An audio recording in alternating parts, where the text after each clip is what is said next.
있습니다. 때로는 자녀들을 바라보며 이거 사주고 싶은데 돈이 조금만 더 있었으면, 그런 기도 제목도 가지고 있고, 아프면은 쉬고 싶은 마음도 있고, 똑같은 제목들을 가지고 있습니다. 그런데 이런 여러 가지 소원들 중에서 목회자이기 때문에, 그리고 성도이기 때문에 가지고 있는, 무슨 소원을 가지든 이것만큼은 항상 가지고 있는 소원 하나가 있습니다. 그것은 바로 부흥입니다. 어렵고 힘든 교회의 현실들, 그리고 갈수록 신앙생활하기 힘들다, 혹은 신앙이 약해져만 간다라는 여러 가지 말씀들을, 이야기들을 들으면서 기독교 역사에 일어났던, 아니 기독교 역사까지 보지 않더라도 불과 100여 년 전에 우리나라에 일어났던 그런 강력한 부흥의 역사가 일어났으면 하는 바람과 소원들을 가지고 있습니다. 아마도 이 자리에 계신 많은 분들이 한 번쯤은 이 땅에 부흥을 달라고, 교회를 부흥시켜 달라고, 성도들이 부흥되게 해달라고 기도를 한 번쯤은 해보셨을 것입니다. 사실 우리는 생각보다 꽤 자주, 꽤 많이 부흥을 이야기합니다. 기도할 때마다 부흥은 빠지지 않는 기도 제목이고 단골 제목입니다. 그런데 저 자신을 돌아보아도 부흥되어야 된다는 생각을 참 많이 가지고 있지만, 진짜 부흥에 대해서 많이 묵상하거나 그것을 정말 마치 그 소가 되새김질 하듯이 곱씹어 보았을까? 라고 물어보았을 때는 그 기도에 대한 강렬한 열망이나 소망에 비해서는 그렇지 않은 것 같습니다. 조금 외람되고 부끄러운 말이기도 하지만, 때로는 성경적으로 볼 수 있는 부흥과 우리가 그렇게 입에 많이 올리고 그렇게 간절하게 바라는 부흥이 딱 맞아떨어지진 않을 때도 발견하곤 합니다. 대표적으로 부흥하면 우리가 제일 처음 떠올리는 교회 성장, 교회가 커지고 사람이 많아지는 그런 것들을 떠올리는 것들도 성경을 볼 때 보면 이게 꼭 맞아떨어지는 것 같지는 않다는 생각을 하곤 합니다. 부흥의 결과로, 하나님의 은혜로 사람들이 하나님을 찾고 더 많이 모이는 결과가 나타납니다. 그러나 사람들이 많이 모였기 때문에 이것이야말로 부흥이다 라고 단정 짓는 것은 또 무리인 것 같기도 합니다. 오늘 설교 말씀에서 근원적으로 던지고 싶은 질문은 바로 이것입니다. 우리가 그렇게 부흥을 갈망한다면 무엇이 진짜 부흥일까요? 참된 부흥은 어떠한 것이며, 그 부흥 앞에 서서 우리는 어떤 신앙의 모습들을 가지고 무엇을 기대해야 할까? 사사시대를 지나고 그 암울한 시기를 지난 다음에 사무엘이 등장하기에 앞서서 블레셋 앞에 처절한 싸움의 패배를 당했던 이스라엘에 대한 이 오늘 본문의 말씀을 보면서 우리는 여기에 대한 해답을 찾아볼 수 있을 것 같습니다. 본문은 우리가 흔히 잘 아는 미스바 대성회라고 알려져 있는 말씀입니다. 사사이자 제사장인 엘리의 시대는 그 아들들의 범죄와 이스라엘의 완악함 때문에 어두운 시대였습니다. 이스라엘은 블레셋과 전쟁을 치렀고 그 전쟁에서 패배했습니다. 하나님의 법궤까지 동원해서 전쟁을 치렀지만 이기기는커녕 전쟁은 전쟁대로 지고, 제사장인 엘리의 가문이 완전히 무너지다시피 하면서 무너졌고, 법궤는 빼앗겨 버렸습니다. 치욕이죠. 정치적으로, 종교적으로, 문화적으로 완전히 패배해버리고 만 것입니다. 이 치욕은 하나님의 주권적인 역사로 인해서 법궤가 돌아오는 사건을 통해 어느 정도 만회가 된 것처럼 보입니다. 그러나 법궤는 이스라엘로 돌아와서도 원래 있던 자리로 돌아오지 못하고 기랏 여아림에 머물게 됩니다. 그것이 오늘 우리가 보았던 7장 1절의 말씀이고, 2절까지 포함해서 보면 그 기간이 자그마치 20년이다라고 말씀을 하고 있습니다. 교회를 새로 건축하거나 리모델링을 할 때 일시적으로 우리 원래 예배 자리를 떠나서 주변의 장소를 찾아 예배를 드리곤 하죠. 그렇게 드리는 예배도 불편하고 참 우리 예배, 우리 교회, 우리 본당이 참 그리운데, 20년 동안 하나님의 법궤가 떠나 있는 예루살렘을 바라보는 이스라엘 마음이 어떠했을까요? 우리는 여기서 이 구절을 주목해 보아야 합니다. 2절입니다. 궤가 기랏 여아림에 들어간 날부터 20년 동안 오래 있은지라 이스라엘 온 족속이 여호와를 사모하니라. 5절부터 시작되는 사무엘의 부름에 앞서서 이 말씀 속에 하나님이 준비시켰던 중요한 변화 한 가지가 바로 이 2절의 말씀입니다. 이스라엘 사람들이 여호와를 사모했습니다. 여기서 사모한다라고 하는 것은 단순하게 너무 보고 싶습니다, 사랑합니다 라고 하는 그런 감정의 뜨거움이 아닙니다. 이것은 간절함과 비통함을 가지고 애끓는 마음으로 부르짖는 간구, 그냥 하나님 주세요 정도가 아니라 주세요라는 말이 떨어지지 않을 정도로 이 속에서 부글부글 끓어오르는 그런 마음의 상태, 성경은 그것을 사모합니다라고 말씀했습니다. 여호와의 하나님, 그 하나님의 궤가 이스라엘로 왔건만 제자리를 찾지 못한 채로, 그리고 비록 법궤는 돌려줬지만 여전히 이스라엘을 위협하는 블레셋의 위력 앞에서 그 비참함과 원통함이 하나님을 향한 간절한 갈망을 이스라엘에게 불러일으켰던 것입니다. 한마디로 말해서 결핍과 비참함이 이스라엘을 하나님 앞으로 이끌어 왔습니다. 이 이스라엘의 상태를 바라보면서 부흥이 우리에게 무엇을 요구하고 부흥될 때 우리에게 어떤 현상이 나타나느냐, 그 이전에 이런 마음을 우리가 우리 자신에게 물어보아야 합니다. 우리는 얼마나 우리의 영적인 상태에 민감해하고 중요해하고 그것을 소중하게 생각하고 있습니까? 아침에 일어나서 눈을 떴을 때에, 말씀을 읽을 때에, 말씀이 깨달아지지 않고 기도가 잘 되지 않을 때에 오늘 안 되네 하고 덮어버리는 게 아니라 왜 안 될까를 진지하게 고민하고 내 영적인 상태가 하나님을 향한 갈망을 얼마나 담고 있는지를 돌아보십니까? 우리 현실의 문제 너머에서 우리를 바라보는 하나님의 눈을 알기 위해, 그 하나님의 마음을 알기 위해 우리는 얼마나 간절함을 가지고 있습니까? 우리는 얼마나 하나님을 사모하며 부흥을 말하고 소망을 말하고 하나님의 은혜를 구하고 있습니까? 방법이든 진리든 그 무엇이기에 앞서서 오늘 본문의 말씀을 들어갈 때 하나님께 우리 주시는 말씀은 이것입니다. 너희가 과연 나를 사모하느냐? 어떤 상황이 있을지라도 우리 가운데 우리 마음속에 여호와를 사랑하는 마음, 그 여호와를 바라고 하나님을 사모하는 마음이 간절하게 우리를 이끌어갈 수 있기를 주님의 이름으로 소망합니다. 이 마음 속에서 오늘 본문에서 우리는 세 가지를 발견할 수 있습니다. 첫 번째로 사무엘의 선포를 통해서 우리에게 주는 진리가 있습니다. 사무엘은 이스라엘 사람들을 모아서 그들에게 하나님의 말씀, 우리가 무엇을 해야 될 것인가를 선포하고 있습니다. 영적인 애통함이 우리에게 감지되었을 때 그 영적인 애통함은 내가 이것을 느꼈어요 라고 하고 가만히 있는다고 해결되는 것이 아닙니다. 근원적인 해결은 하나님의 은혜가 우리 가운데 가득하게 채워지고 그 은혜의 역사가 있을 때에 이 갈증과 갈급함은 사라집니다. 그러나 사무엘의 말씀은 단순한 하나님의 은혜뿐만 아니라 우리에게도 무엇인가 결단할 것이 있다는 것을 말씀해 주고 있습니다. 이스라엘에게 가장 필요한 것이 무엇일까요? 사사시대의 긴 역사를 끝내고 사무엘상의 말씀으로 들어왔을 때에 이스라엘에게 정말 필요했던 게 무엇일까요? 사사기 21장 25절 말씀, 그때 왕이 없으므로 각자 소견이 옳은 대로 행하였다라는 이 말씀 행간 뒤에 숨어있는 하나님의 간절한 부르짖음이 무엇이었을까요? 사무엘은 바로 그 말씀에 대한 하나님의 음성을 우리에게 던져주고 있습니다. 무엇입니까?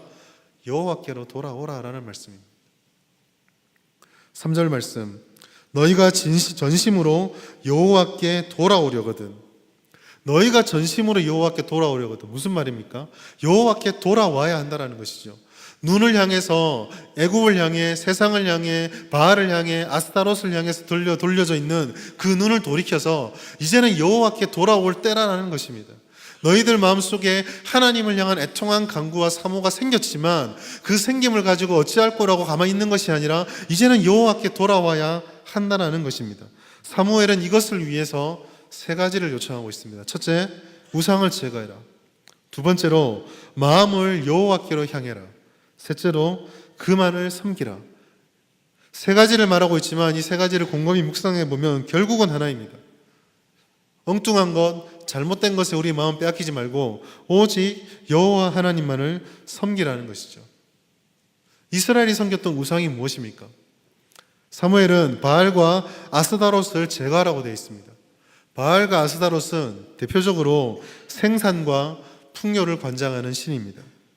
가나안에 들어와서 적과 꿀이 흐르는 그 땅에 들어와서 그 땅의 풍요와 번성을 누리고 있던 그 민족을 바라보며 이스라엘은 광야에서 이끌어 주었던 하나님이 아니라 이 땅에 수백 년 동안 풍요를 가져왔던 바알과 아스타롯도 내가 버리면 안 되겠구나라고 생각했습니다. 그들은 하나님뿐만 아니라 우리가 보았을 때 그렇게 보이는 바알과 아스타롯도 우리의 번영을 책임져 준다라고 생각을 했습니다. 요즘식으로 말하면 뭘까요? 신앙도 참 좋은데 세상에 이런 것도 해야지 적당하게 우리가 살아갈 수 있지 라고 생각을 한 것입니다. 그들은 욕심을 따라 하나님의 명령을 왜곡하고 때로는 대항하였습니다. 그러면서도 자신들은 하나님을 잘 따른다고 생각했습니다. 우상숭배의 가장 위협적인 폐악은 하나님을 버린다가 아니라 하나님을 내 마음대로 따른다입니다. 하나님을 내 마음대로 따르기 때문에 예배 잘 드린다 생각하고 신앙생활 잘한다라고 생각합니다.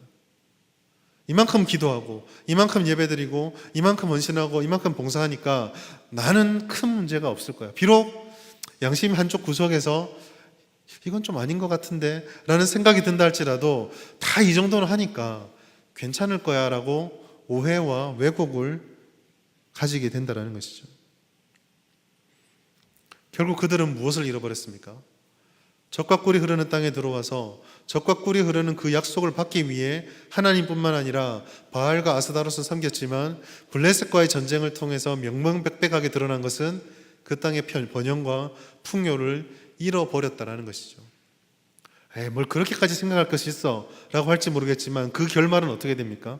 수백 년 후에 아수르와 바벨론에 의해서 그 땅을 빼앗겨버리고 궁극적으로는 1945년에 이스라엘이 독립하기 전까지 이 땅 지구상에 이스라엘이라는 나라가 사라져버림으로써 증명되어 버렸습니다.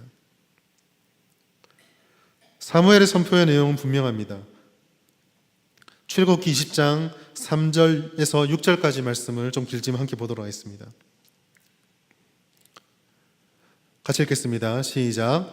너는 나 외에는 다른 신들을 내게 두지 말라. 너를 위하여 새긴 우상을 만들지 말고 또 위로 하늘에 있는 것이나 하늘 아래로 땅에 있는 것이나 땅 아래 물속에 있는 것에 어떤 형상도 만들지 말며 그것들에게 절하지 말며 그것들을 섬기지 말라. 나 내 하나님 여호와는 질투하는 하나님인즉 나를 미워하는 자의 죄를 갚되 아버지로부터 아들에게로 3, 4대까지 이르게 하거니와 나를 사랑하고 내 계명을 지키는 자에게는 1000대까지 은혜를 베푸느니라. 이것이 사무엘에 선포한 내용을 집약적으로 보여주고 있는 십계명의 말씀입니다. 하나님만 따르고 세상의 그 어떤 것도 섬기지 않는 우상 숭배의 죄를 범하지 않는 것, 이것은 오늘날 우리에게도 동일합니다. 비록 우리는 바알은 없을지 모릅니다.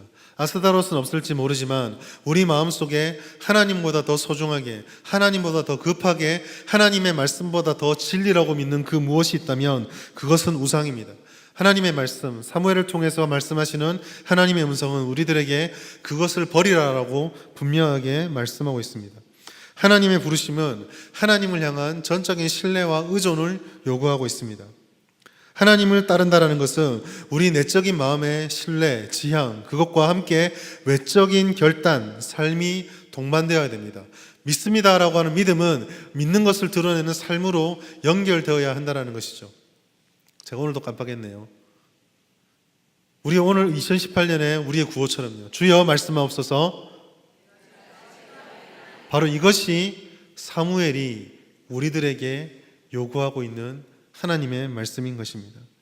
전적인 돌이킴은 바로 이것입니다. 이럴 때 하나님께서 블레셋에서 너희를 건져내 주시겠다는 약속을 주시는 것입니다. 사무엘상 7장 3절 말씀 하반절입니다. 그리하면 너희를 블레셋 사람의 손에서 건져내시리라. 오늘 시간에 우리 안에 하나님이 아니라 다른 어떤 것을 사랑하고 소중하게 여기고 있다면 그것을 발견하길 바라고 버려낼 수 있는 우리 모든 성도님 될 수 있기를 바랍니다. 두 번째로 5절부터 6절까지 말씀, 미스바 대성회를 통해서 우리에게 주시는 말씀이 있습니다. 사무엘의 부름에 따라서 이스라엘 사람들이 미스바에 모였습니다. 대성회를 가졌습니다. 그들이 모여서 한 것이 무엇입니까? 6절 말씀 보면 이렇게 되어 있습니다. 그들이 미스바에 모여 물을 길어 여호와 앞에 붓고 그날 종일 금식하고 거기에서 이르되 우리가 여호와께 범죄하였나이다 하니라. 이스라엘 사람들은 물을 붓고 종일 금식하고 죄를 자복하였습니다. 물을 붓는다라는 것은 씻어내는 것을 의미합니다. 즉 이스라엘 사람들이 이 미스바 대성회를 통해서 우리에게 말씀하고 있는 것은 부흥에 있어서 정말 중요한 한 가지는 회개라는 사실을 우리에게 말씀해주고 있습니다. 회개한다라는 것, 죄를 고백한다라는 것은 유쾌한 경험이 아닙니다. 사람은 누구나 자기의 치부를 드러내는 것을 싫어합니다. 우리 스스로에게 정직하게 물어보겠습니다. 누군가와 우리가 갈등이 생겨서 상대방이 내게 이렇게 잘못을 지적하면 그 잘못이 맞는지 틀린지 때문에 기분이 나쁩니까? 아니면 뭐든지 그냥 내 죄다라고 말하는 그게 다 기분이 나쁜 겁니까? 우리의 죄를 지적해 줄 때 상식적으로 삼자 입장에서는 내가 잘못한 것을 깨닫게 해주니까 얼마나 고맙냐라고 생각할 것 같습니다. 그러나 그게 막상 내 일이 되면 그게 옳고 그르고가 중요하지 않습니다. 중요한 게 무엇입니까? 네가 뭔데 나를 뭐라 해. 이게 중요한 거죠. 죄가 밝혀지는 게 싫은 겁니다. 사람들은 누구나 그것을 싫어합니다. 대부분의 사람들은 자신의 잘못이 지적받는 순간 얼굴이 변하고 어색한 미소와 함께 슬금슬금 뒷걸음질 칩니다. 여러 가지 이유로 겉보기에는 겸손하게 받아들이는 것 같지만 마음 깊이 감사하며 내가 정말 이걸 고쳐야지. 그리고 그 다음에 그분을 찾아가서 이번엔 내가 잘못한 게 없나요? 라고 묻지 않습니다. 어떻습니까? 다음부터 그분을 피하게 되죠.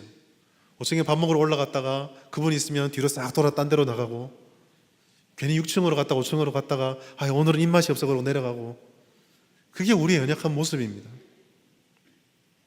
회개는 유쾌한 경험이 아닌 것이죠.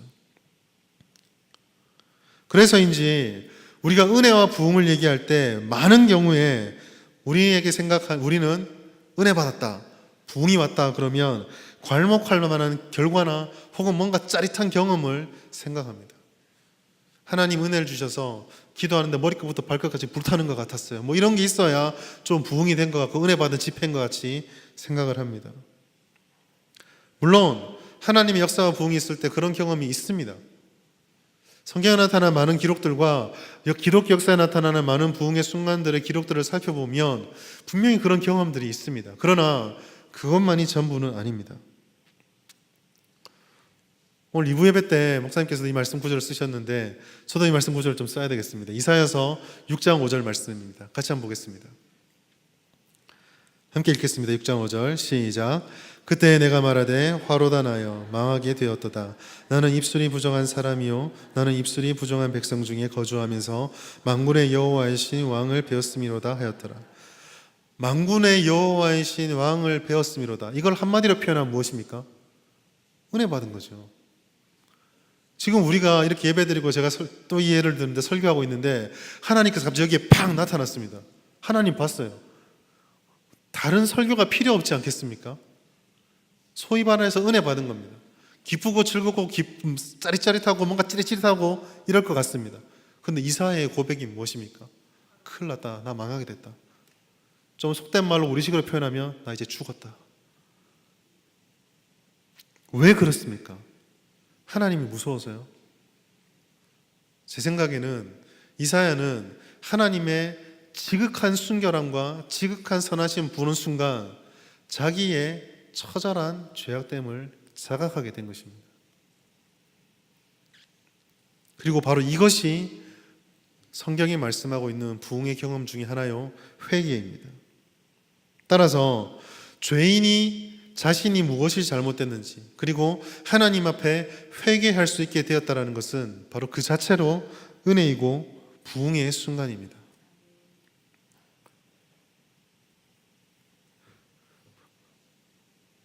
여기서 오해하지 말 것은 회개가 부흥을 불러온다라고 오해하지 않았으면 좋겠습니다.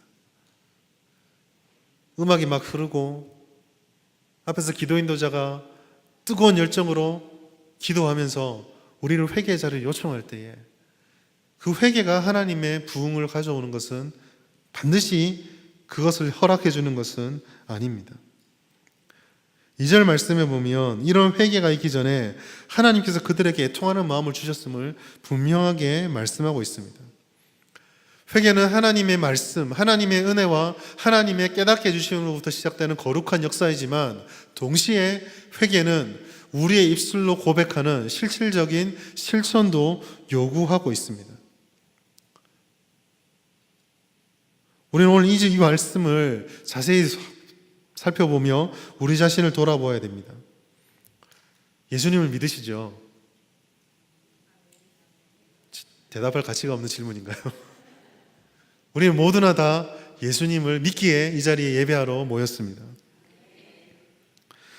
그렇기 때문에 우리들에게는 회심에 이르는 그리스도인이 되는 결정적인 그 한 방의 회심의 회개는 필요 없을지도 모릅니다. 그러나 구원받은 우리들에게 회개가 전혀 필요 없습니까? 예수 믿고 나서 나는 그 어떠한 죄도 짓지 않나요? 하나님 앞에 한 점 부끄러움이 없습니까? 오히려 그리스도인이 되고 난 후에 하나님의 말씀을 깨달아 알아가면 알아갈수록 그 은혜를 맛보면 맛볼수록 그 은혜 앞에 도무지 자랑할 것이 아무도 없는 화로다 나여 라는 고백이 나오지 않습니까?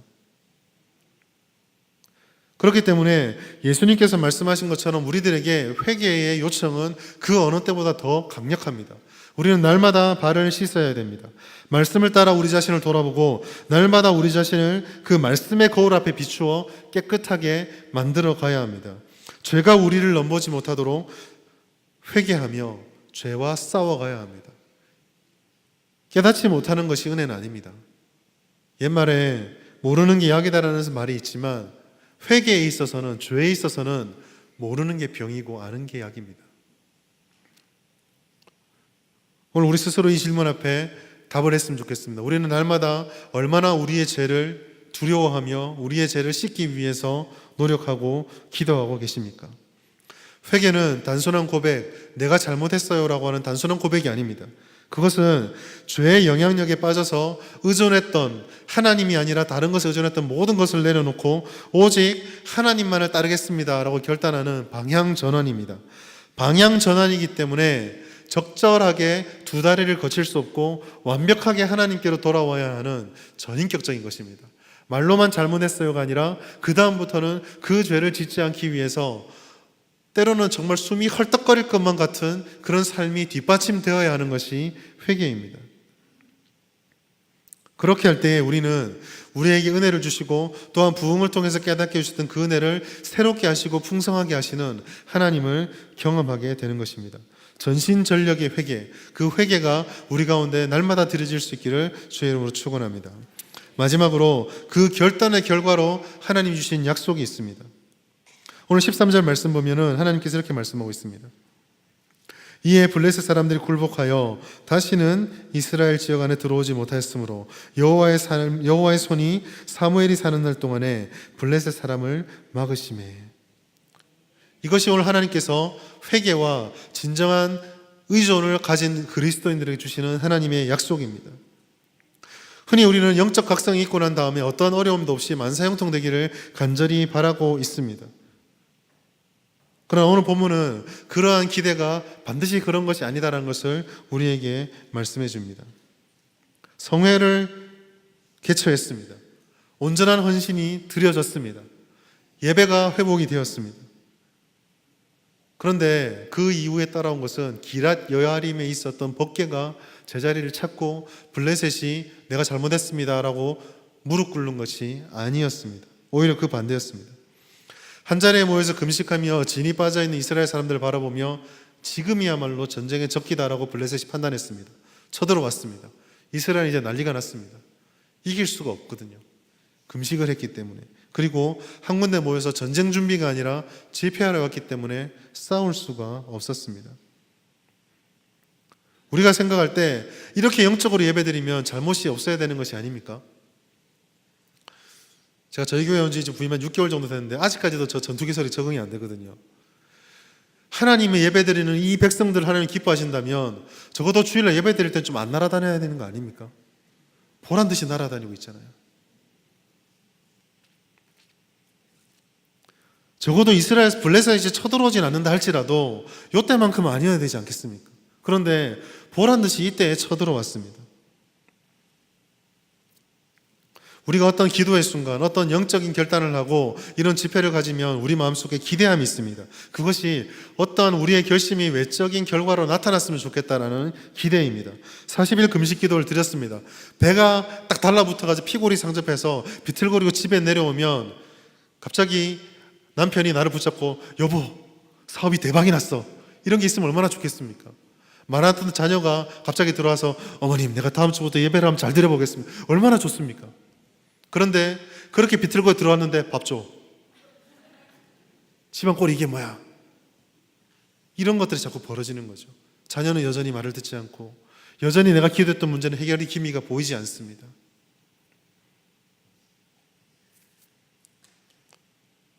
우리가 기억할 것이 한 가지 있습니다. 하나님의 은혜를 우리가 사모하는 것은 당연한 것이지만 우리의 어떤 결정적인 행위나 결심들이 마치 조건처럼, 저는 이걸 자판기 신앙이라고 부르는데요, 500원짜리 넣으면 500원 음료수 주고 1000원짜리 넣으면 1000원짜리 음료수를 뽑아주는 것처럼 내가 이렇게 했으니까 하나님 이렇게 해줘야 돼 라는 식의 기대는 때로는 우리를 더 힘들게 만듭니다. 진실한 마음과 강렬한 열정, 간절함과 한결같은 간구는 권장되어야 마땅합니다. 그렇지만 그것이 수단이 되어서 반드시 어떤 결과를 주어야 합니다라는 고집으로 바뀌어서는 안 됩니다. 오히려 그리스도인들에게 중요한 것은 이러한 것을 하도록 먼저 베풀어 주셨던 하나님의 은혜에 대한 감사입니다. 단적으로 그러한 필요와 간구할 수 있도록 우리를 구원해 주셨던 하나님의 은혜에 대한 감사가 먼저 있어야 한다는 것이죠. 오늘 본문에서는요, 이 무엇이 중요한지가 너무 잘 극명하게 드러나고 있습니다. 오늘 본문의 말씀 보면 이스라엘 사람들이 위기에 처했을 때 이 사람들이 전쟁하지 않고 사무엘에 갔습니다. 목적이 무엇입니까? 여호와께 기도하여 주십시오. 하나님이 해결할 수 있습니다. 하나님께 구하겠습니다. 사무엘은 거기에 맞춰서 번제를 드리고 하나님의 은혜를 구했습니다. 그런데 똑같은 상황 앞에서 그 오래전 20년 전에 이스라엘은 다르게 행동했습니다. 무엇입니까? 법궤를 가져오자. 법궤가 있으면 전쟁에 이길 수 있다. 이들은 이미 그들에게 돌아왔던 기랏 여아림에 있는 법궤를 다시 불러내리는 실수를 하지 않았습니다. 멀리 떨어져 있지만 오늘 본문의 말씀에서는 진짜 부흥이 나면은 무엇이 달라지는가를 확실하게 보여주고 있습니다. 가짜 부흥은 하나님이 아니라 하나님으로부터 오는 외적인 것에 관심이 갑니다. 음악이 아름다워지고 사냥팀이 화음이 잘 맞고 조명도 사고가 없고 뭐 이런 것들. 이스라엘은 어땠습니까? 전쟁 앞에서 하나님이 아니라 법궤가 와야 한다. 똑같은 전쟁이 일어났습니다. 미스바 대성회로 하나님의 은혜를 체험했습니다. 뭐가 달라졌습니까? 법궤가 아니라 여호와를 모셔주십시오. 여호와가 역사하셔야 됩니다. 여호와의 손이 우리를 구원할 수 있습니다. 이 상황은 우리들에게 굉장히 어려운 질문을 던져줍니다. 부흥을 갈망하고 부흥을 위해서 기도하는 성도 여러분, 부흥이 임하면 무엇을 하시겠습니까? 도대체 무엇을 위해서 그토록 부흥을 위해 기도하십니까? 우리에게 부흥이 임하면 하나님께서 우리에게 과연 무엇을 요구하실지 생각해 보셨습니까? 부흥은 유행이 아닙니다. 평양 대부흥운동 100주년이라고 그렇게 부흥 하니까 벌 같네요. 부흥 하니까 우리도 부흥합시다. 부흥을 외쳐봅시다. 그게 부흥의 기도가 아니라는 것이죠. 우리가 할 수 있는 기도의 목록 중에 좀 고차원적이고 좀 세련되고 좀 신앙적인 모습으로 할 수 있는 기도가 부흥이 아닙니다. 부흥은 우리의 모든 존재를 변화시켜버립니다. 부흥은 우리가 소중하다 생각했던 삶의 우선순위를 완전히 송두리째 뒤바꿔버립니다. 부흥은 우리가 의존하고 있던 대상을 하나님께로 완전히 고정시켜버리게 만듭니다. 세상이 그 어떤 모습으로 우리를 유혹한다 할지라도, 그 어떤 놀라운 열매로 우리를 유혹한다 할지라도 사도 바울이 고백했던 것처럼 이 모든 것들을 일체의 배설물로 여기고 하나님을 위해서 다 버리겠습니다 라고 하는, 세상 사람들 눈으로 봤을 때는 말도 안 되는 결단이 일어나는 순간 그것이 부흥입니다. 법궤가 분명히 이스라엘 속에 들어와 있음에도 불구하고 법궤가 아니라 하나님밖에 없습니다 라고 진실된 신앙의 고백이 일어나게 만드는 것. 그래서 그 이전까지는 사업의 문제 때문에, 진로의 문제 때문에, 자녀 문제 때문에 이 선생님을 찾아가고 이 방법을 추구하고 이 책을 찾아가고 이 경험들을 듣다가 오직 하나님밖에 없습니다라는 기도 제목 하나 가지고 5년이 됐든 10년이 됐던 인내의 눈물을 흔들게 흘리게 만들어주는 그 사건, 그것이 바로 부흥이 있을 때 일어나는 사건입니다.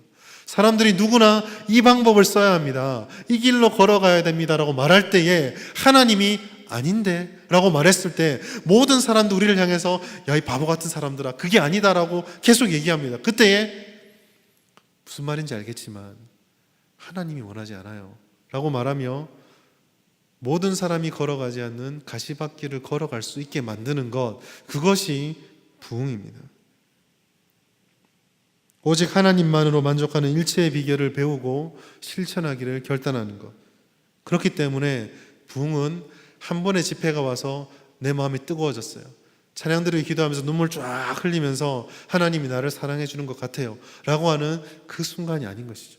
진짜 부흥은 그렇게 은혜 받고 집에 딱 들어갔을 때, 남편이 내 신경 긁을 때, 아들이 여전히 내 마음을 속상하게 할 때, 여전히 사업이 안 될 때, 여전히 내 몸이 안 좋을 때, 거기서 내가 어떻게 반응하느냐가 진짜 부흥입니다. 그래서 하나님이 이 약속을 주시는 겁니다. 폭발적인 열매의 약속이 아니라 에베네셀의 하나님, 여기까지 성공하셨다가 아니라 여기까지 도우시는 하나님, 이 정도까지가 아니라 여기까지도 도우신 하나님이시고, 그 고백은 거기까지도 도우실 하나님을 향할 때 우리는 진정한 부흥을 경험했다고 할 수 있는 것입니다. 그리고 이런 도우심의 약속은 1차적으로 사무엘이 있는 동안에 블레셋이 이스라엘을 침범하지 못하고 평화가 유지됨으로 유효하게 나타났습니다. 말씀을 맺도록 하겠습니다. 사랑하는 성도 여러분, 우리는 진정한 부흥을 갈망해야 되고 간구해야 합니다. 시대가 변하더라도 성도들의 기도 제목에서 부흥이 결코 빠져서는 안 됩니다. 그러나 그 부흥을 위해 기도할 때에 반드시 기억해야 될 한 가지 사실이 있습니다. 부흥은 단순한 감정의 즐거움이 아니라 우리에게 어떤 결단을 요구하고 있습니다. 우리의 삶이 동반되어야 하고, 우리가 실질적으로 하나님의 열매를 거두는 삶에 실천하는 신앙으로서 나타나야 합니다. 좋은 공연을 보고 느끼는 감정적인 만족감은 결코 부흥의 전부가 될 수 없습니다. 진정한 부흥은 우리의 근본에서부터 시작하여 삶의 모든 영역을 하나님께로 향하게 만듭니다. 진정한 부흥이 임하면 지속적으로 거룩함을 추구하려고 발버둥 치게 됩니다. 하나님께서 기뻐하지 않으시는 것을 버리기 위해서 몸부림칩니다. 우리의 현재의 부족함을 인해서 일어나는 죄에 대해서 진실한 회개, 비록 반복된다 할지라도 포기하지 않는 회개가 우리 가운데 일어나게 됩니다. 이런 성도와 교회는 세상 사람들에게 감동을 줄 수도 있지만 동시에 세상 사람들과 충돌하게도 됩니다. 그러나 하나님께서는 이 모든 것을 아시고 우리들에게 하나님의 도우심의 손이 있다, 내가 에베네셀이다 라고 우리에게 말씀해 주셨습니다. 이 시간 진정한 부흥이 우리 성일교회와 한국교회 위에, 우리 모든 성도님들 위해 가득하기를 축원합니다. 우리의 삶이 그렇게 구별되고 하나님을 따르게 되기를 바랍니다. 부족하기 때문에 넘어질 수도 있습니다. 그러나 포기하지 맙시다. 우리의 연약함을 아신 하나님께서 우리의 도움이 되십니다. 우리가 포기하지 않고 달려갈 때에 하나님께서 분명히 우리에게 이 음성을 들려주실 것입니다. 내가 여기까지도 너를 돕겠다. 이 약속의 말씀을 따라서 하나님의 진정한 은혜와 부흥을 누리고 우리가 하나님 앞에 진정으로 기뻐하는, 하나님이 기뻐하시는 거룩한 그리스도인이 될 수 있기를 주님의 이름으로 축원합니다. 기도하겠습니다.